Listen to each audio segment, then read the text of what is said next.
How one nap nearly ended my marriage. I am a 28-year-old, stay-at-home mom with a 3-month-old baby girl, and my husband, who is 30, works from home. We have been together for 6 years, but ever since I gave birth, I have felt overwhelmed by his cluelessness and my mother-in-law's unsettling comments about miscarriages. I felt abandoned at the hospital when he went home to sleep.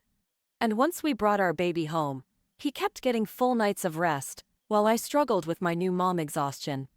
One day, I finally lost it when he promised me a chance to nap, but ended up sleeping himself, leaving me sobbing and furious. I threatened to pack my bags and take our baby on the spot.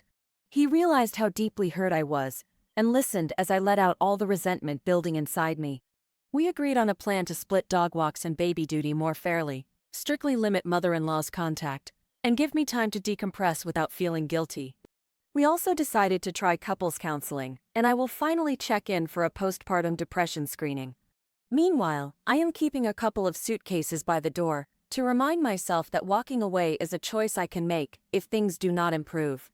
I know we might not recover completely, but I am hopeful enough to give him a chance to show real change. A story from Popcorn Shrimp 1111. She is clearly burned out, hitting her emotional limit while trying to manage her baby and household.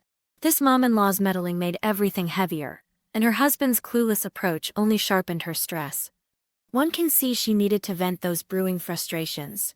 It is heartbreaking that she felt so alone, but maybe this breakdown was the wake-up call he needed. He might be catching flack for napping, but there is more to the story. Sure, she needed rest, and he dropped the ball big time, but many times people dive into blaming without hearing him out. Maybe he was mentally overloaded. Still, his aloofness stirred the pot, and now they must navigate the fallout together. There is so much hope here. Even with all that frustration, they finally talked it out, set new rules, and banned that mother-in-law from meddling. If they continue communicating, and keep those bags as a gentle reminder, maybe they can heal. Love can still blossom when both parties commit to growing together and learning from their mistakes. That suitcases by the door detail is downright brilliant. It puts real pressure on him to step up, and he cannot hide behind half-baked apologies. Now, if he manages to keep hauling that load fairly, maybe they stay together. If not, she has a clear path out. Sometimes, a little high-stakes drama is exactly what it takes to spark change. Nail salon overcharge sparks chaos. I have been going to the same popular nail salon for nearly 2 years, drawn in by their glowing online reviews and the usually great service. They never post prices, but my appointments almost always landed between $40 and $50. Sometimes they charged me $50, insisting that $40 was a sweet discount. I did not sweat the difference until today, when I got a routine manicure and ended up with a $70 bill. The front desk said prices went up, yet did not display any announcement about the increase. I paid, thinking I would simply find a cheaper spot next time. But as I returned to my seat to grab my bag, I quietly told the woman next to me that $70 felt outrageous. She looked stunned and ended up confronting her nail technician. Apparently, she only ever paid $30 for the exact same service. The shock spread to several other customers, who realized they were each being quoted wildly different prices. A heated discussion took over the entire salon, with people comparing what they paid and feeling cheated. I left before the drama settled, but the tension in the air was palpable. I am definitely leaving a comment online about this ridiculous system. Even though I loved their work, $70 was just too steep for me. A story from Legal Gazelle, 9080. This woman walked in hoping for a routine beauty treat, yet ended up feeling blindsided by a sudden price jump. She genuinely believed in the salon's quality, so it hurts her to see them charge so unpredictably. The meltdown was unsettling, but her confusion is valid. She deserves consistency in service and cost. With transparent pricing, everyone would leave happy. Maybe that salon is playing a clever game of supply and demand. If folks pay the price, can you blame them for bumping it up? The OP could have asked before starting, right? Sure, it feels sneaky, but there is a hustle in every industry. Maybe she should appreciate the skill and decide if it is worth the cost. She believes every business can learn from mistakes and become transparent. The OP's frustration can spark positive changes, nudging the salon to set fair prices for all. Imagine how much better the experience could be if they apologized and standardized costs. Even the most confusing drama can lead to greater honesty. Love and understanding might just save the day. Let us not pretend we have all the details. Maybe the OP's hush-hush complaint fired up the other lady for drama. True, the salon's approach looks shady, but imagine if they offer premium perks behind the scenes. Could it be worth that mystery fee? People are quick to label them villains, but maybe there is more to the story. He flipped out when I took my clothes home. I had been dating my boyfriend, who was 30, for about 10 months, when he suggested I leave a few items at his place so I would not have to pack them every time I stayed. It sounded convenient, until I noticed my pajamas and underwear staying unwashed for 2 weeks in his hamper. I was the one doing laundry every time I visited, while he gamed or chatted online. Eventually, I got tired of feeling like his unpaid housekeeper. I took my clothes home so I could wash them, and that set him off. He yelled, accused me of walking out on him, and declared I needed to grow up. I tried explaining that I only wanted clean clothes, but he ranted about how he worked 4 long days a week while I only had school. Then he went silent on me for days. Hurt and confused, I left him a voicemail, pouring out my feelings. He called back in tears, apologizing for overreacting, and admitting he wanted both gaming time and me. By then, I felt my trust was shattered.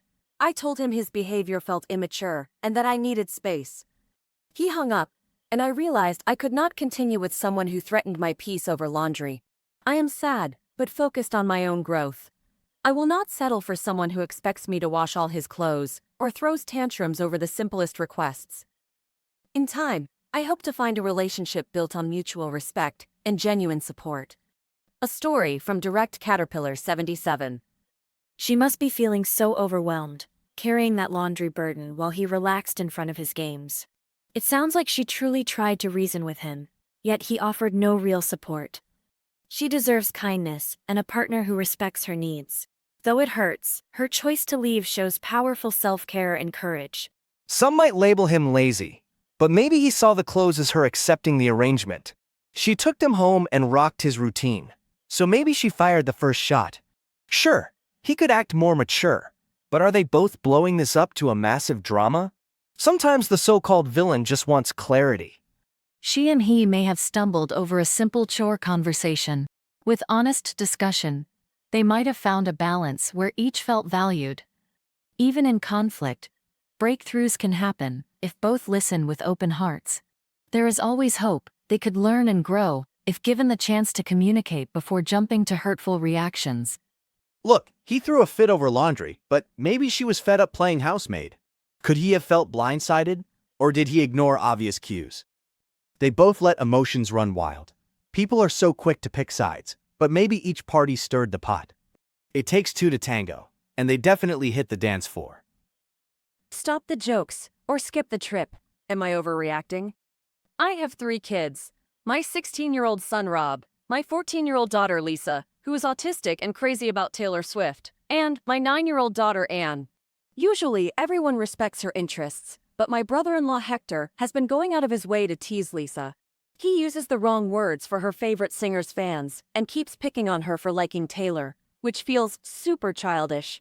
He even tried calling Rob by a girl's name just to get comments from me. My husband is out of the country right now, which I guess makes Hector think he can act however he wants. The other day, I finally had enough. I told him he has to quit with this needling, or he can forget about coming with us to Colorado this summer. He called me all sorts of mild insults and walked off with his big club store chicken, then told his mother I was overreacting. I asked her if I was being too dramatic, and she basically sighed and wished we would solve it somehow, especially since Hector recently lost his job through no fault of his own. It makes me feel a bit guilty, but I still do not want him taunting my children. I know some people online tried to twist it into him losing his job for personality reasons, but that was never true. A story from Tampon Saver. She seems like an attentive mom who is simply protecting her children from unnecessary teasing. You might understand why she is on edge right now. Hector may not mean true harm, but that kind of joking can sting, especially for someone with specific interests like Lisa. Recognizing the children's feelings here is important, and it is clear they rely on her support. You have got to wonder if Hector just likes shaking things up because he is bored. Maybe he is still stuck in a teenage mindset and wants drama wherever he goes. It is not the worst thing in the world, but his timing sure is questionable, especially while the father is away. He could be pulling these pranks just to test boundaries. It is possible Hector is hurting too, what with his job loss and all. Maybe he is lashing out because he feels powerless. If everyone could talk this through calmly, they might find common ground. Oh! Lisa deserves respect for what she loves, and Hector deserves a chance, if he is willing to change. Hope can bring them closer, instead of pushing them apart. If he is so determined to jokingly rile them up, why not let him roll with it? Could be they are all too serious about pop stars. Or maybe he needs a wake-up call. Either way, it is fun to see the feathers ruffled. Sometimes, a little chaos forces everyone to speak up and declare where they stand. That drama pushes clarity. When a pushy traveler dumps her purse on me, I let her forget it for good. I used to be an absolute pushover on flights, but everything changed when I found myself pinned against the window seat by a passenger lugging a monstrous carry-on, a bulky coat, and a scratchy blanket. She acted like I was invisible, even dropping her purse right onto my feet and ignoring the flight attendant's attempts to get her attention. Every time I gently shifted her stuff off my legs, she dozed right back off, mouth open, night breath wafting my way. When we finally landed, she stormed off in a huff and left her purse behind, sitting sad and lonely on the seat. Normally, I'd let someone know they forgot their stuff, but this time, I'd reached my limit. I figured the flight attendants could deal with it. Sure enough, I spotted her later, marching through the terminal like she owned the place, totally clueless about her missing bag. It was oddly satisfying to see her so fast asleep on the plane and then so oblivious off of it. I used to feel guilty about not speaking up, but after all that blanket shoving and elbow flinging, I felt pretty good about letting her discover her mistake on her own. A story from Cupcake Parlor. She recognizes how overshadowed the OP felt by that passenger's insensitive behavior. It is tough when someone drapes their belongings all over you, ignoring basic decency. She empathizes with the OP's frustration and applauds them for finally deciding to stand up for themselves. Everyone deserves comfort and respect, especially during an already cramped plane ride.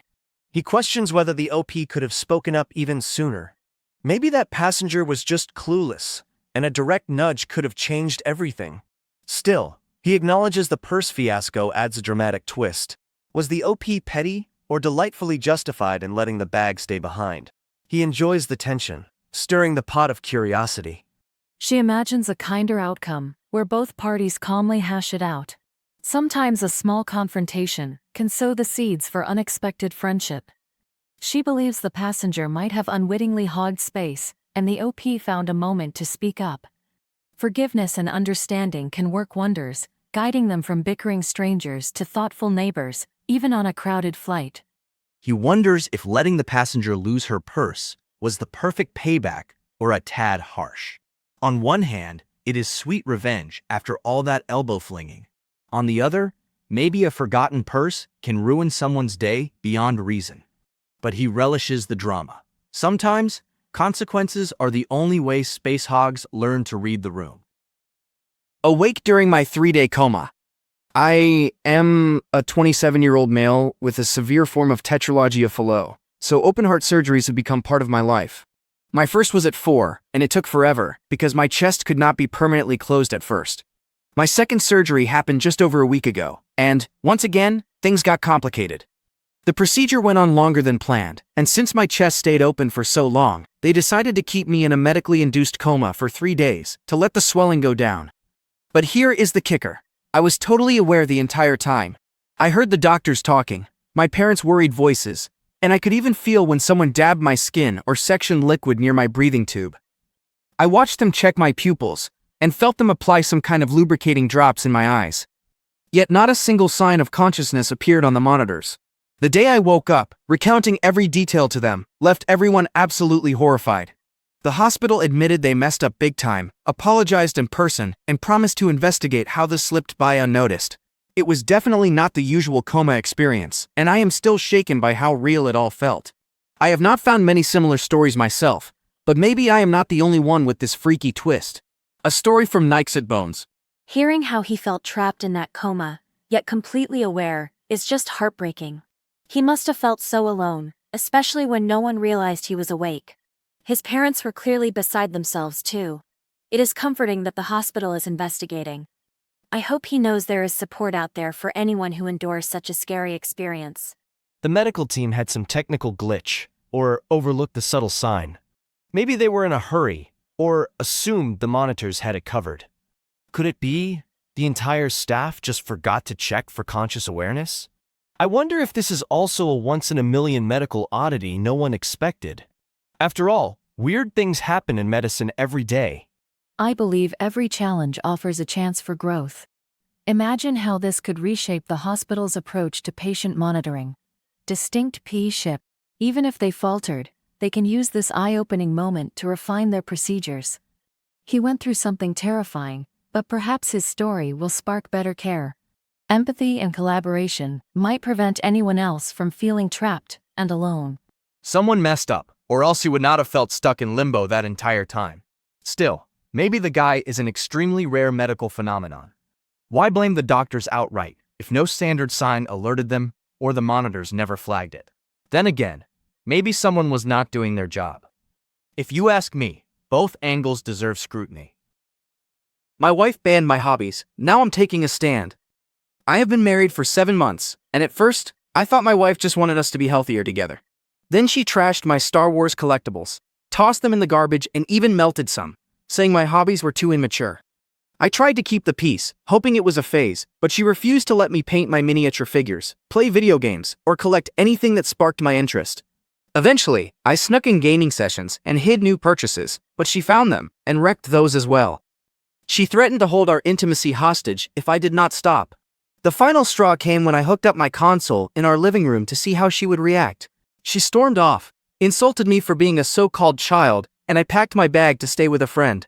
Next thing I knew, she claimed she might be pregnant, then backtracked.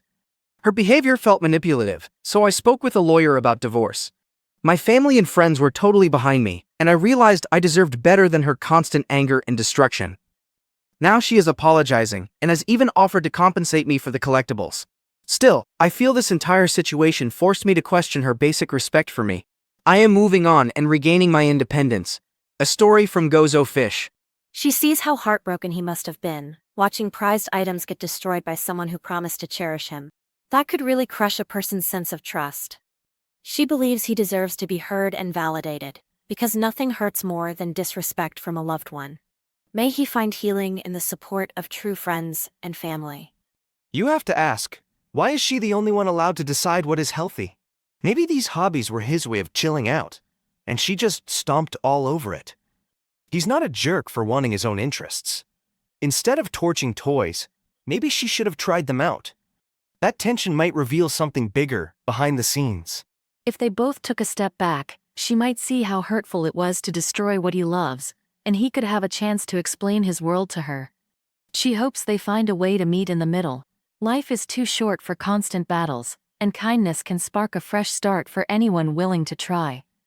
It is possible she wanted a different worldview and tried to force him to change. But hey, maybe she realized too late that smashing his stuff was overkill. Even her attempt to say she was pregnant might have been a twisted bid for control. Oh. A practical, if crazy, power move. Nobody said relationships are a picnic, huh? Am I risking a friendship rift by calling out my wife's undercooked meals? I am a 29-year-old male who has been married to my 28-year-old wife for 8 years, and while we get along great in most ways, cooking is driving us up the wall. I share half the cooking duties, but when she takes over, it is never quite done. Undercooked meat, crunchy rice, you name it. She insists I am just being picky, even though cookbooks, online advice, and plain old common sense contradict her. She tries to impress our friends with elaborate feasts, but they end up politely chewing on pink poultry or rock-hard pasta. Lately, fewer pals have been accepting her dinner invites, and I am worried somebody is going to get sick if she keeps dismissing proper cooking times. The other night, I found myself snapping when she declared chicken done after only 10 minutes in the oven. Her claim was that pan searing was enough. I pointed out it was still pink, and she got upset. I might have been blunt, but 8 years is a long time to tiptoe around a problem. My wife blames her mother for never showing her the ropes, but I do not think that is a valid excuse at this point. Although I may have hurt her feelings, I feel like protecting everyone's stomachs should come first. A story from RACE_plastic4708. She truly wants to delight everyone with her culinary creations, so it is tough seeing her efforts fall short. You cannot help but feel for her, especially when she tries to pan-sear that chicken in record time. It seems like she needs guidance rather than constant worry. She might be defensive, but with a gentle nudge, she could become the home chef she dreams of being. Why is everyone blaming the guy for being honest? Let us say this is a test of natural selection. If guests trust the pink chicken, that is on them. He is simply protecting the dinner table from raw surprises. The only crime I see is him not throwing a spatula her way and telling her to double-check temperatures next time. I believe there is hope for her to polish her technique and rise to the challenge. If he stays patient and she stays open to learning, this tense situation can evolve into sweet teamwork in the kitchen. Mistakes happen, but I trust that good communication and some foodie research can bring harmony back to their shared dinners. Part of me wonders if she is secretly bored and testing how far she can go with undercooked experiments. Hey, maybe half-done chicken is her weird signature. Still, is he overreacting? Possibly. Is he making a valid point? Absolutely. Sometimes stirring up drama in the kitchen is the spark they need to move beyond raw poultry habits and try better methods. She insisted it was a bug bite after that work retreat, but I suspect a hickey, and now my marriage is on the brink. I am a 27-year-old husband who thought my wife and I had a rock-solid bond, but after she came back from her annual corporate retreat, flaunting what she swears was just a bug bite, I knew something was off. She grew distant in Vegas, ditched a promised video chat for our 4-year-old's birthday, and started acting like she had plenty to hide. I pushed her about that suspicious bruise, convinced it was a hickey, and our entire world exploded. Turns out, she hooked up with her younger coworker, someone she was mentoring, and tried brushing it under the rug. Suddenly, I am putting everything on hold, moving into the guest room, seeking therapy, and juggling my daughter's confusion. My wife finally broke down, admitting she messed up big time and sees shades of her own dad's infidelity in herself. She has now quit her job and thrown herself into counseling, swearing she wants to fix this. But I am torn between my lingering love and the pain whenever I remember she wore her wedding ring as he went down on her. The heartbreak hits me hardest when I see our child barely register her presence now. I am not sure if we can rebuild this, but I am giving therapy a shot for the sake of our family and my own sanity. A story from Direct-Caterpillar 77. It sounds like both spouses are grappling with heartbreak and regret, and you can feel how she is aching to piece that family bond back together. Even though her actions created a huge rift, sometimes acknowledging the hurt is the first step toward healing. Watching their child pull away speaks volumes about the wounds that run deep in this home. If you ask me, maybe this coworker is not the biggest villain. She is grown, and she made the choice to step out, right? It is a wild situation, but I guess the real kicker is whether they can own up to their part and move forward. The push and pull of blame gets messy, yet it might stir up some necessary truths. There is always a chance for redemption here, no matter how dark it seems. They can find a path of forgiveness and a stronger commitment if they nurture honest conversations. From this heartbreak, they might discover a renewed perspective on family and love. It takes bravery to face one another and vow to do better each day. Let us crank up the heat a bit. She cheated, she knew better, so is there any excuse? Yet, ironically, we also see that pushing people into a corner could spark growth. If you want to salvage something, you have got to brave the real talk. The tension might be just the wake-up call they needed, even if it rattles everyone. When my friend's wedding blindsided me with my ex, I walked out. I am a 37-year-old mother of 4, and everything started crashing down after I split from my husband Darren, also 37, 2 years ago.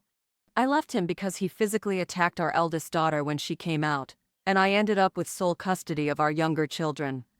I thought my longtime friends had cut him off, so I agreed to attend Rachel's wedding. Little did I know her mother, who is Darren's godmother, insisted he be invited.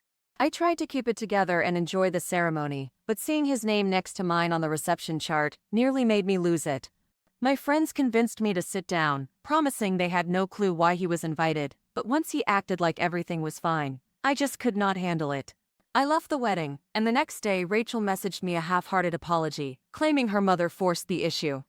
Soon after, I learned Darren had spun some ridiculous story about us losing a son to explain why I freaked out. Turns out he was denying my daughter's identity once again.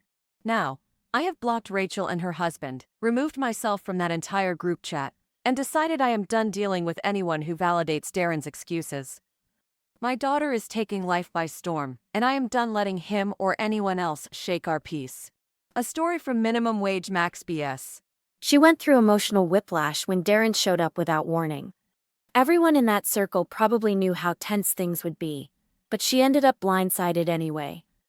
You can imagine how hurt she felt, realizing Rachel did not just side with family demands, but seemed to neglect her friend's well-being. That is a betrayal on top of heartbreak. So Darren strolls in, and guess what? He gets seated right next to her. Now, call me wild, but maybe someone's got a twisted sense of humor. Could it be Rachel's mother stirring the pot for some taboo reunion? Sure, it sounds crazy. Still, you never know which side folks will take when money or tradition is involved. What if everyone in that group just forgot about hope? Maybe they thought a wedding could heal old wounds. They might not have intended real harm, but there is a path to mending if they genuinely own their mistakes and offer heartfelt support. Nobody is beyond growth, but they need real compassion to make amends, and it starts with acknowledging the pain. I will defend Darren's invite for pure drama value. Clearly, that wedding just got more interesting. Now, do not get me wrong, the guy's record is nasty, but sometimes tossing people together is the only way to see who folds under pressure. Chaos can reveal true colors, right? And apparently, they are all drenched in secrets. Did my husband father a child with my late best friend? I never dreamed my life could unravel so quickly. I'm 33 years old and was thrilled to marry my 36-year-old husband. But 6 months after my best friend passed away from cancer, everything blew up. Her relative arrived at my doorstep, claiming my husband had fathered my late friend's child, and she demanded support or custody. My stomach twisted in knots. When I confronted my husband, he confessed he believed he'd been assaulted at one of our housewarming parties. According to him, he woke up to my friend on top of him, but he felt too panicked and ashamed to tell me. It sounded so outrageous, yet the more I pieced her behavior together, the more it scared me. We took a DNA test, fully expecting the child to be his. It was not. I felt relief but also heartbreak. My dear friend had lied and manipulated everyone around her. She forced my husband into a shocking situation, thinking she'd secured his baby. These painful discoveries left us reeling, but we have chosen to stand by one another. Therapy has helped, and while we cannot forgive her for what she did, we can move forward. Now I'm pregnant, with our own little girl, determined to build a loving family out of this painful journey. Though I ache over the betrayal, I'm channeling that pain into hope. My husband and I cling tighter to each other every day, grateful for our fresh start. A story from Throw RA and Gaslit. Those two went through so much heartbreak and still held on. She lost her oldest friend in the worst way, yet she found the strength to stand by her husband once she realized how much she was hurting. It shows a compassion that runs deep. While this whole ordeal is tragic, I believe it proves their connection is truly genuine. I mean, is everyone just overlooking the friend here? She left a mess behind and got no pushback. That is honestly wild. If the OP's husband was truly taken advantage of, maybe it is time people stop painting her as some perfect friend. Sometimes the blame is not so simple. Perhaps she had a motive we never got to see. I see so many opportunities for healing here. Though the friend's actions were hurtful, every person can grow if given a chance. The OP and her husband found their way back to love and trust, despite heartbreak. It proves that understanding can blossom, even when things look dark. Her husband's courage and her empathy just might foster a peaceful future. What if the husband has secrets he is not telling? They keep pointing fingers at the friend, yet we only know the OP's side. Maybe that friend had truly hidden reasons. Could the OP have overlooked something? That is the beauty of these tangled stories. You never know which twist lurks beneath the surface, until one day, it finally explodes. A surprisingly painful discovery that shook my marriage. I am a 47-year-old father who thought he had a picture-perfect life. Then I got an unexpected email, accusing my wife of cheating, while she was in the United Kingdom. Instead of denying it, she confessed she was leaving me and our 3 children. the 8-year-old boy, 6-year-old girl, and 4-year-old girl, to move in with her new partner overseas. She was oddly prepared, having sorted out visas and even sneaking belongings out of our home beforehand. Suddenly, I was left juggling work, the children, and our family house that no longer felt like a home. I tried to stay calm for the kids, but every step forward felt like uncharted territory.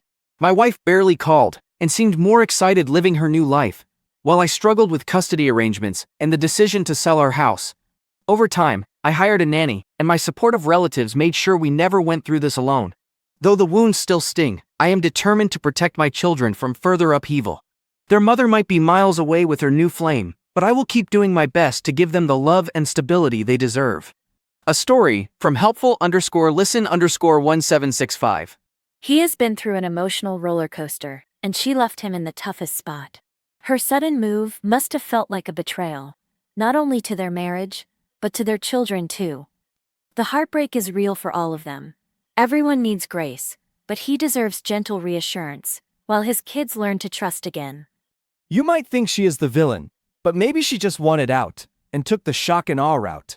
He is now the unexpected hero who has to hold everything together. Something about her calculated exit might suggest she was done long ago. But, hey, the fallout is fueling some real introspection for everyone left behind. Even in the midst of trouble, it is possible that she can pursue her own path and still find a way to be a good mother from a distance. He can rediscover happiness while raising the children in a new environment. Let's say, hope shines when both sides figure out respectful boundaries. Healing often forms in the space of second chances. Look, maybe it is not about fair or unfair. She wanted a different life and jumped ship. Now he shoulders the load. But is it crazy to think one day she might ask to come back? He might slam the door, or maybe keep it cracked open. Guess they will all have to wait and see. Am I in the wrong for offering my post-weight loss clothes at work? I've been close with a work friend for 6 years, and we used to wear the same size. Over time, I lost 5 sizes and ended up with stacks of barely worn outfits. My friend often complimented my clothes and told me in the past that if I ever parted with anything, she wanted first dibs. So I thought I was doing her a favor when I offered to bring in boxes of my bigger clothes. Instead, her face fell, and she snapped that I was insulting her with hand-me-downs, calling it humiliating. I apologized and left feeling pretty baffled. Later that day, another coworker spotted the boxes in my car and asked if she could go through them. She went nuts with excitement, even inviting her daughter over to grab stuff. They practically cleared me out in under an hour. My original friend came outside, saw them loading the clothes, and immediately texted me that evening with an angry tirade. She said she felt singled out by my weight loss, like I was doing it to make her the heaviest person in the office, and she wanted all those clothes for herself, even though she'd called them humiliating. Now she won't speak to me. I'm left wondering if I really crossed a line, or if there's something deeper going on here. A story from Nerdy Brooklyn Girl. She seems like someone who is just trying to be kind, but the coworker's reaction clearly shocked her. It probably felt like a slap in the face when the friend took offense over clothes she once said she wanted. It sounds like a big misunderstanding that spiraled, and we all know how hard it is when personal insecurities flare. Wait, so the coworker blows up, says the hand-me-downs are insulting, then flips when the OP hands the same clothes to another person. That is next-level drama. Maybe it's just jealousy, or maybe the coworker wanted to be begged to accept them. It might be a classic case of wanting the attention, but hating how it makes them look. I believe everyone can grow beyond these insecurities. The OP was only trying to share something nice, and the upset coworker likely felt vulnerable. If they talk it through, there might be a chance for reconnection, especially since they were close for so many years. A little compassion, a little perspective, and they could find a way to heal. Let's flip the script. Maybe the coworker felt overshadowed and wanted the OP to chase after her. Now, is that fair? No. But it does make me wonder if the OP's generosity triggered some competition vibe. If so, too bad. Adults should handle envy better, right? But hey, that tension sure is keeping things interesting. Refusing to babysit my husband's CPA and am I the jerk? I am dealing with a situation involving my husband, who is 42 years old, and his CPAP machine. He has used it for 15 years, yet he never puts it away each morning. He insists that I, at 41, should guard it from our children or pets, claiming it is too annoying for him to remember. This stance extends to his other belongings too. He will drop his shoes under the kitchen table and blame me if they get moved. Recently, our cat chewed the hose connected to his CPAP, and he freaked out, accusing me of failing to watch it. Now, he wants to lock our bedroom when he leaves for work, which would block my access to the second bathroom, and all my items.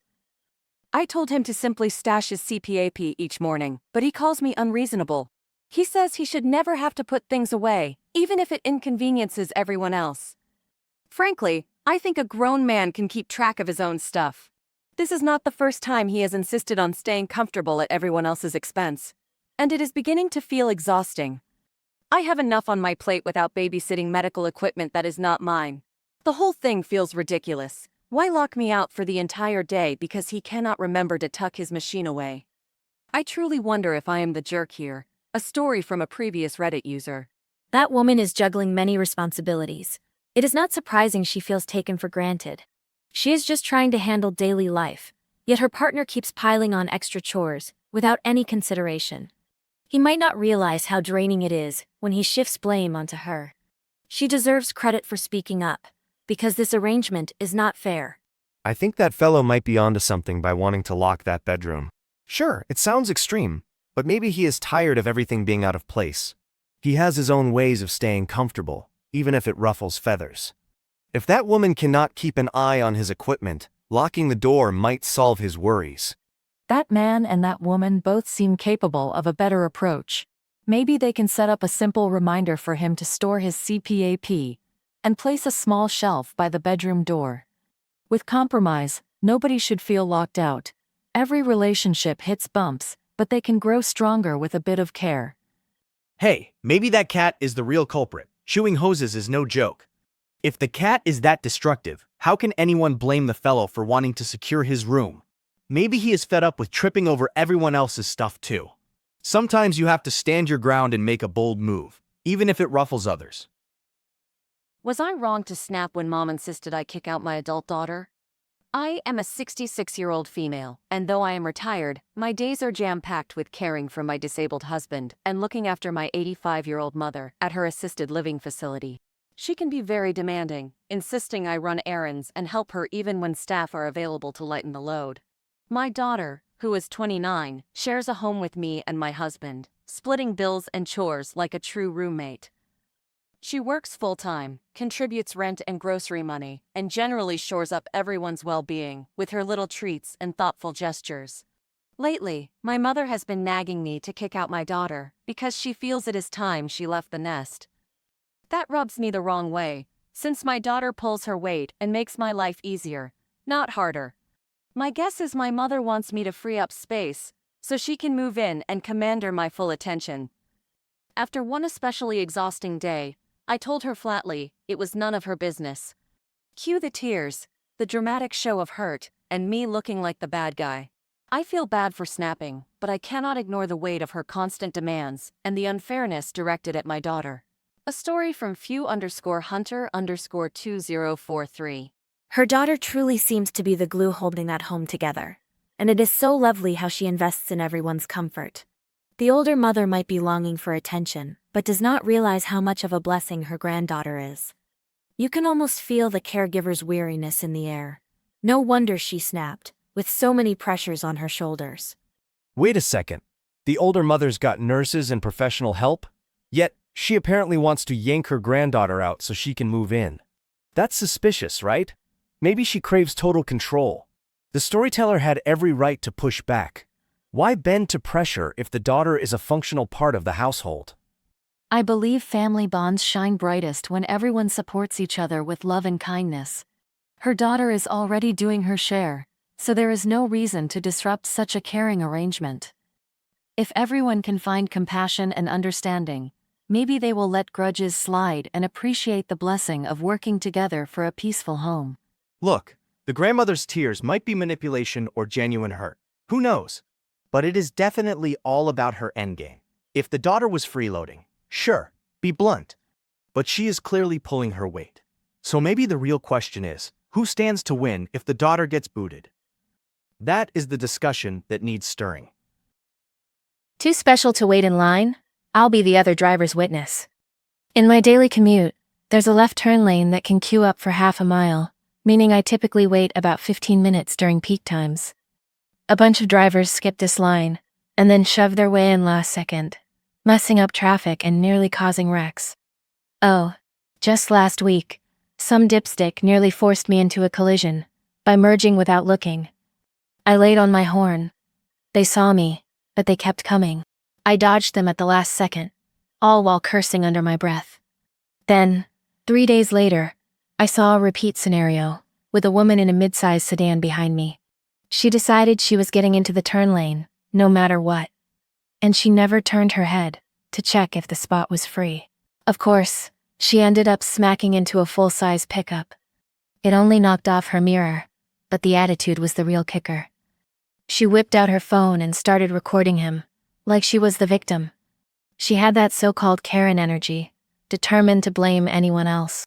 I knew she was about to lie her behind off, so I stepped in and gave the truck driver my number, telling him I'd be happy to confirm what really happened. C5 for when his insurance caught me on the phone, I spilled all the details, and it shifted fault onto her. It felt so good to see one of these entitled line cutters get called out for once. A story from the improvised possum. That driver behind them must have felt so frustrated, right? It's tough waiting in a long line, but it also stings if someone rudely shoves in.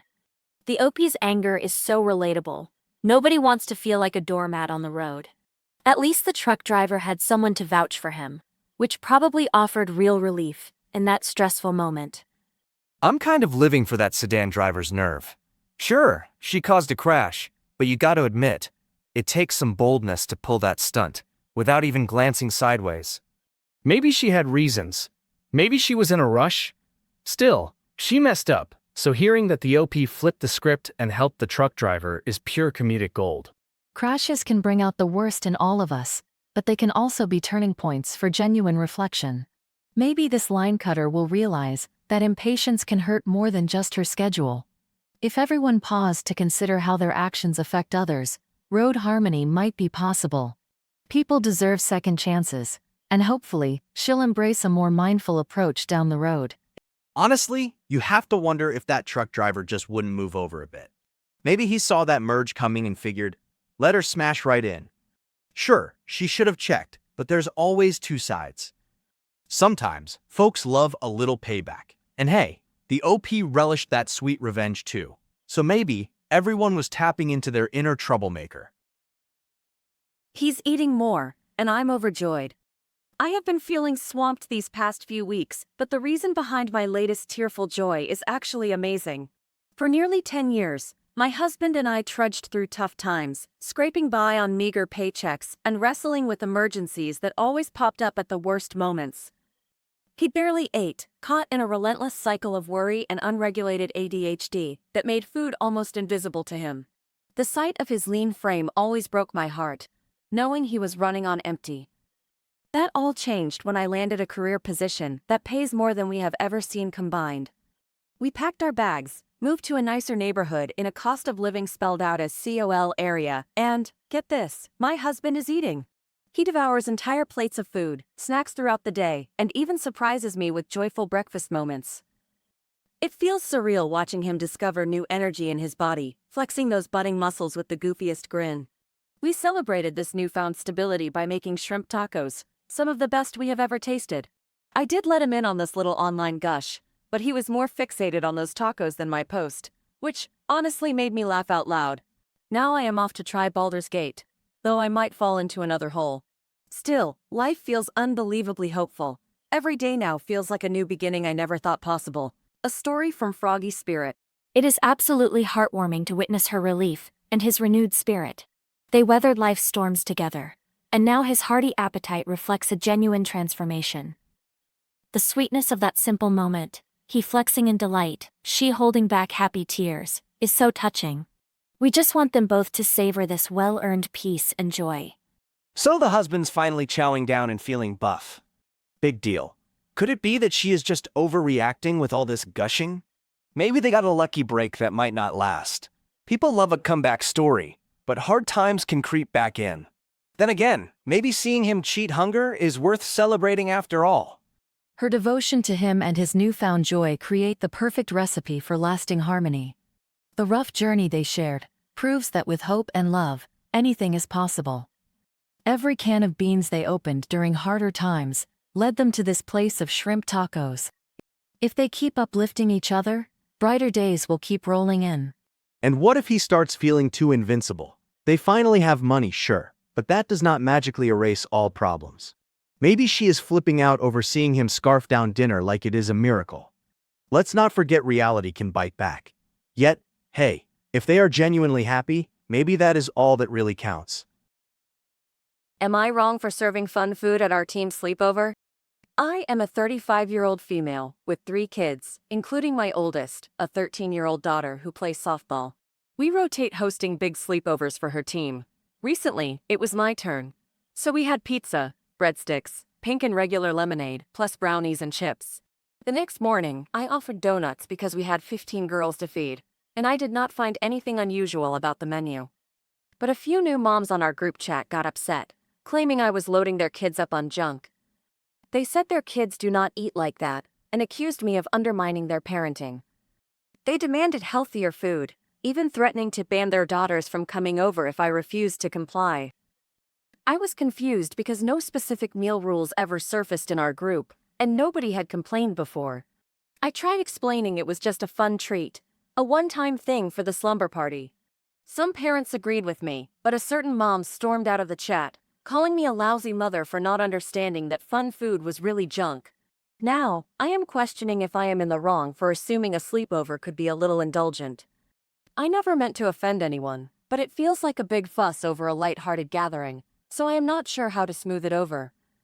I want everyone to get along, so the girls can enjoy parties.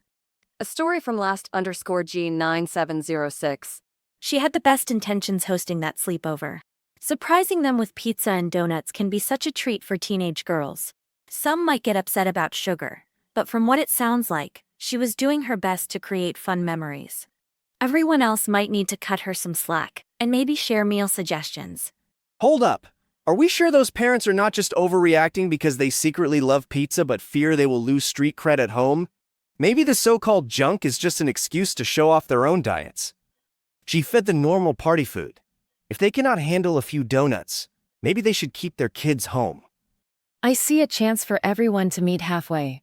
She cared about the girls having fun, and maybe some parents hoped for a healthier spread. They can talk it out, share recipe ideas, and keep that warm community spirit alive.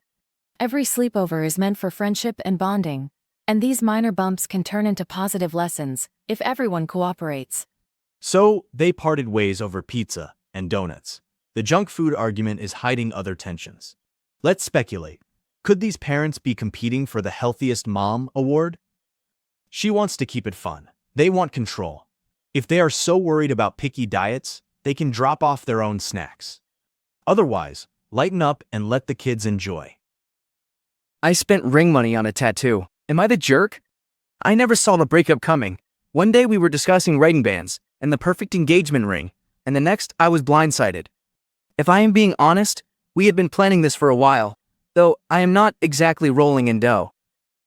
Still, I had carefully put aside a few $1,000 for the ring she wanted. However, when everything fell apart, I decided to do something for myself. Instead of letting that money gather dust, I bought top-shelf bourbon, a case of fine cigars, and finished an epic tattoo sleeve I had been working on for 2 years. Recently, I started hanging out with an acquaintance named Dee, someone who knows I am normally tight with my finances, but she got upset when I revealed how I paid for this self-indulgence. She called it a slap in the face to everything my old relationship once stood for, and left me at the bar, labeling it disrespectful and proof I never cared about my former partner. Now I am feeling whiplash. Am I actually in the wrong for repurposing those savings into something that helps me cope? Or should I have just tucked the money away forever? Right now, I feel a mix of defiance and guilt. My heartbreak still runs deep, but I keep wondering if this move was the spark I needed or a reckless moment showing my true state of mind. A story from OK_client_9406. He clearly needed a way to reclaim his sense of self. That heartbreak stings, so focusing on something that brings him joy could be healing. Sure, these perspective might come from concern, but it feels harsh. He deserves self-care. Maybe they can meet in the middle when she realizes his heart was in the right place. Why all the fuss over how he spent his leftover ring stash? Maybe that relationship was already doomed, so why cling to a symbol of broken promises? G is acting like she has the moral high ground, but is she just projecting her own issues? There is nothing wrong with blowing off steam with a new tattoo. Let the guy live. Every heart can heal with time, and maybe this is his way of finding closure. The money was once meant for something beautiful, but that hope does not vanish, just because plans changed. The best outcome might be if he and Dee talk it out, seeing each other's intentions clearly. Forgiveness can open the door to a gentler tomorrow. He spent that money how he darn well pleased, and who is to say it was wasted? Maybe his former partner never genuinely appreciated him. Dee is flipping out like a protector of romance, but maybe she is too stuck on old ideals. Sometimes a radical move is necessary for real freedom. Let him have his moment.